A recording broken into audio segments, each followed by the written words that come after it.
Conociendo al enemigo, parte 30. La Edad Oscura. Excepto por el sikhismo que brotó en el siglo XV, el Islam fue la última religión principal que fue fundada, y la panorámica religiosa se quedó sin cambios por aproximadamente 1000 años.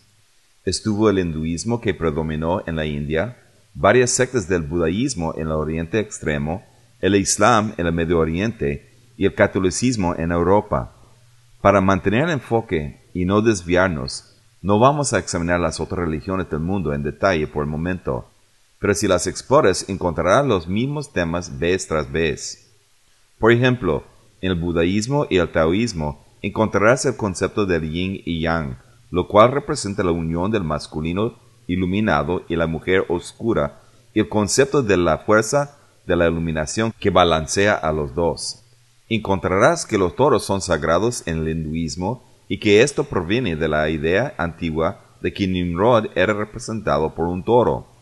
Encontrarás cultos al sexo, dioses de fertilidad, adoración del sol, serpientes iluminadas, y la idea de que podemos llegar a ser dioses a través de nuestros propios esfuerzos. Esta idea se expresa de diferentes formas alrededor del mundo y también se le llama por diferentes nombres, pero los símbolos y los temas básicos están allí de una forma u otra. Todo esto proviene de Babilonia. Algo que hay que tomar en cuenta es que las formas de los misterios del Este se han hecho muy populares en nuestra cultura hoy en día, e inclusive están cautivando a algunos cristianos. Aunque las raíces de infiltración del paganismo del Medio Oriente hacia la Gran Bretaña se pueden rastrear al siglo XVII y XVIII a través del East India Trading Company, la verdadera explosión de su popularidad llegó cuando los Beatles fueron a la India en los 60s. Fue entonces que de repente se puso muy de moda. Durante los últimos 50 o más años, su popularidad ha incrementado constantemente en el oeste. Por ejemplo, hoy tenemos el yoga, el reiki, el zen, el budaísmo, la acupuntura, los artes marciales, la meditación y el feng shui, para nombrar unas cuantas filosofías producidas de los misterios babilónicos del Medio Oriente que ahora se han estado exportando al oeste. Por el hecho de que nuestra cultura está tan saturada ya de los misterios de Babilonia, muchos cristianos no se dan cuenta cuando están involucrados en cosas que tienen orígenes satánicos. Por esta razón, he provisto una lista de prácticas que tienen raíces satánicas en la página de Facebook del Fuel Project. Si estás involucrado en cualquier cosa que encuentres allí, te sugiero que te arrepientas y que renuncies de tu involucramiento en ellas. Por lo pronto, vamos a mantenernos en Europa y continuar nuestra jornada a través del tiempo allí.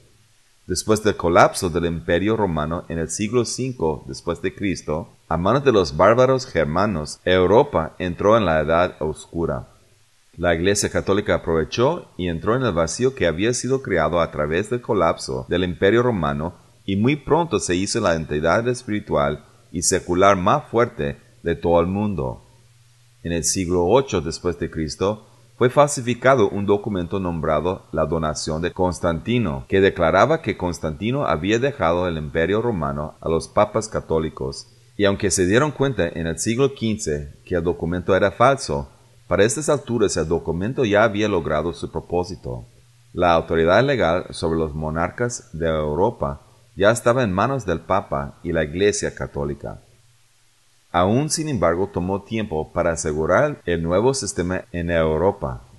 En el siglo VII, el Papa fue en busca de un protector para defender los territorios católicos. Pepín, el líder de los francos, fue escogido y sobornado con una promesa de que a través de su cooperación iba a tener asegurado el cielo. Hubo pleitos por algún tiempo, y no fue hasta el tiempo del hijo de Pepín, Carlomagno, que la seguridad de los papas fue realmente asegurada. Carlomagno fue entonces coronado en Roma el 25 de diciembre del año 800 después de Cristo y fue el primer emperador del Santo Imperio Romano. El Santo Imperio Romano fue visto como la continuación del Imperio Romano Imperial. Este fue una manera muy astuta de hacer que los papas fueran los que nombraban los reyes y reclamaban ese derecho por el documento falsificado de la supuesta donación hecho por Constantino y por su conexión con Dios. Más tarde, el historiador católico Tertuliano escribió acerca de esta transacción. Dijo: «Nuestro Dios ya no reina, Él ha asignado todo poder al Papa». Con las órdenes del Papa, Carlomagno hizo muchas campañas conquistando terrenos alrededor de Europa. Todas las tierras conquistadas con su gente fueron puestas bajo la autoridad de la Iglesia Católica y Europa fue unida bajo su reino. Por consecuencia, Carlomagno ahora es considerado como el fundador de Europa. El reino católico, aunque fue unido, fue un periodo muy oscuro en la historia. Cualquier persona que no aceptaba con gusto la autoridad de la Iglesia era perseguida y puesta a la muerte por herética. Los ciudadanos europeos recibieron impuestos muy fuertes y se esperaba que ellos dedicaran sus vidas al servicio a la Iglesia. Teniendo dominio mundial, la corrupción siguió aumentando. El Papa Leo X comenzó el proceso de vender indulgencias como una manera de extorsionar dinero de la gente. Esto significa que ofrecía perdón de pecado por una cantidad relativamente pequeña de dinero. Por una cantidad más grande de dinero, no solo conseguía uno perdón por su pecado, sino que podía seguir cometiendo el mismo pecado sin preocuparse de las consecuencias. Además, a través de la invención del purgatorio, podía uno comprar la salvación de sus seres queridos en el sistema católico. La Iglesia enseñaba a las masas de gente ignorante que, al momento que la moneda caía en el cofre, el alma afligida en el purgatorio se liberaba. El Papa Leo X demostró sus verdaderos sentimientos cuando dijo: «La fábula de Cristo ha sido de mucha ganancia para nosotros». Debido al resultado de tanto comportamiento corrupto, la Iglesia se hizo muy rica. Utilizaba el temor para controlar y dominar y aumentar sus riquezas en el proceso. No fue mucho tiempo después que la Iglesia dominaba la cultura y la política. Era de hecho la institución más poderosa en el mundo, y el Papa era el hombre más poderoso. El Papa se convirtió en la autoridad espiritual atrás de los líderes del mundo y usó la persuasión espiritual para controlar las naciones para sus propios fines. Si los reyes actuaban en contra de los deseos del Vaticano, el Papa podía excomunicarlos de la Iglesia y a través de esto sentenciarlos a la eternidad en el infierno. Ese temor era suficiente para mantener a los reyes de Europa bajo su control de acuerdo con los deseos de la Iglesia. Una vez más vemos que la autoridad espiritual asegura la autoridad temporal. La Iglesia también reconoció la clave principal de mantener el poder: controlar el conocimiento. El conocimiento en verdad es poder, y con eso en mente, la Iglesia hizo lo posible para bloquear todo progreso independiente de la ciencia y el conocimiento. De esta manera la gente tenía que depender de la jerarquía eclesiástica para toda su información, y fue así como la Iglesia consolidó su poder. Esta es la razón principal por lo cual este periodo ha sido designado como el periodo de la Era Oscura. Por ejemplo, en el año 500 después de Cristo, la Biblia tenía aproximadamente 500 traducciones. Para el año 600 después de Cristo, la Iglesia Católica había restringido esto a solo una traducción y era en el latín. El latín ya era un lenguaje muerto en ese tiempo y solo era utilizado por los sacerdotes. Por esta razón la gente se hizo totalmente dependiente de la Iglesia Católica para su información acerca de Dios.